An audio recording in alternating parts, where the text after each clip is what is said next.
ජාතික ඖෂධ නියාමන අධිකාරිය ලියාපදිංචිය නිදහස් කිරීමේ සහතික විධිමත් කමිටු අනුමැතියකින් තොරව වේගයෙන් යාන්ත්‍රණයක් ඔස්සේ විශේෂ ක්‍රමවේදයකට නිකුත් කර ඇති බව කෝප් කමිටුවේදී අනාවරණය වුණා.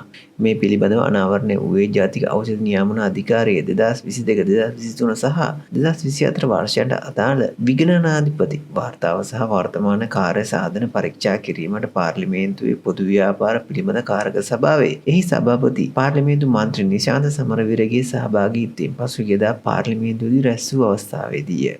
මෙහිදී හදිසි ඖෂධ මිලදී ගැනීම සම්බන්ධයෙන් ජාතික ඖෂධ නියාමන අධිකාරියේ මැදිහත් වීම සම්බන්ධයෙන් දීර්ඝ වශයෙන් සාකච්ඡා කෙරුණා.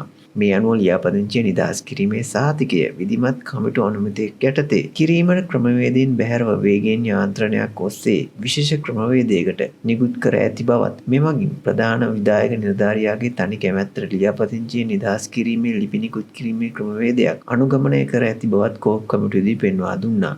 විශේෂයෙන්ම 2022 වර්ෂයේ සිටි ප්‍රධාන විධායක නිලධාරියා මෙම ක්‍රමවේදය වෙනුවෙන් මැදිහත් වී ඇති බව මෙහිදී අනාවරණය වූ අතර එම කාල සීමාව තුළ කොළඹ පිහිටි ප්‍රධාන හෝටලයක පැවැත් රාත්‍රී භෝජන සංග්‍රහයකදී ඖෂධ වර්ග විශාල ප්‍රමාණයක් සඳහා අනුමැතිය ලබා දීමට සැලසුම් කර තිබූ බවද මෙහිදී අනාවරණය විය.